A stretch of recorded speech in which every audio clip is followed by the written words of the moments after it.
అందరికీ నమస్కారం. ఆంధ్రప్రదేశ్లో ఎన్నికల కోడ్ అమల్లోకి వచ్చి రాజకీయ పార్టీలు ప్రచారం ప్రారంభించి నెల రోజులు దాటింది. ఈ నెల రోజుల ప్రచారంలో ప్రధాన పార్టీల నేతలు ముమ్మరంగా ప్రజల్లోకి వెళ్తున్నారు.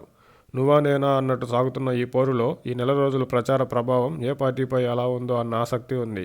వైసీపీ అధినేత జగన్మోహన్ రెడ్డి గారు సిద్ధం సభలతో ఒక్కసారిగా ప్రజల చూపును వైసీపీ వైపు తిప్పుకునేలా చేసుకోగలిగారు. మేమంతా సిద్ధం బస్సు యాత్ర ద్వారా జగన్ గారు చేస్తున్న ప్రచారం, హామీలు, సంక్షేమం అమలులో చంద్రబాబు గారిపై జగన్ గారు చేస్తున్న ఆరోపణలు, విమర్శలు ప్రజల్లోకి బాగానే వెళ్ళాయి. అయితే అది కేవలం సంక్షేమం అందుకునే ప్రజల్లో మాత్రమే కొంతమేర ఆలోచనను కలిగిస్తున్నాయి.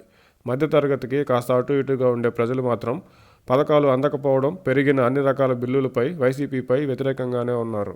వైసీపీ మేనిఫెస్టో 99% అమలు చేశామని చెప్తున్నా విభజన హామీల సాధనలో విఫలం అవడం మొదలు పక్కన పెట్టిన ఎన్నో హామీలు ఉన్నాయి.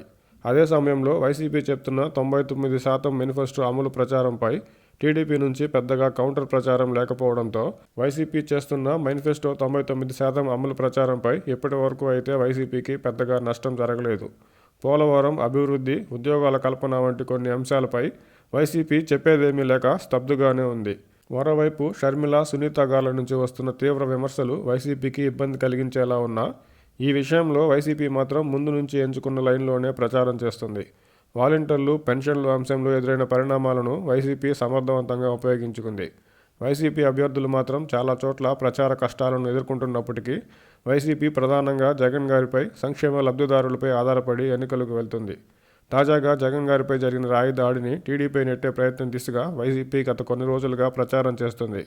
వైసీపీ శ్రేణుల్లో మినహా ఇప్పటి వరకు అయితే ప్రజల్లో రాయి దాడిపై రాజకీయ అభిప్రాయం అంతగా లేదు. ఇప్పటికే ఎన్నోసార్లు చంద్రబాబు, పవన్ కళ్యాణ్ గారు, ఇతర టీడీపీ నేతలపై జరిగిన దాడుల మాదిరిగానే జగన్ గారిపై రాయి దాడిని ప్రజలు చూస్తున్నారు. ఈ అంశం రాబోయే రోజుల్లో ఎన్ని మలుపులు తిరుగుతుందో, రాజకీయంగా ప్రభావం ఉంటుందా లేదా అనేది చూడాలి. ఇప్పటి వరకు జరిగిన వైసీపీ ప్రచారం టీడీపీ కూటమికి ధీటుగానే ఉంది.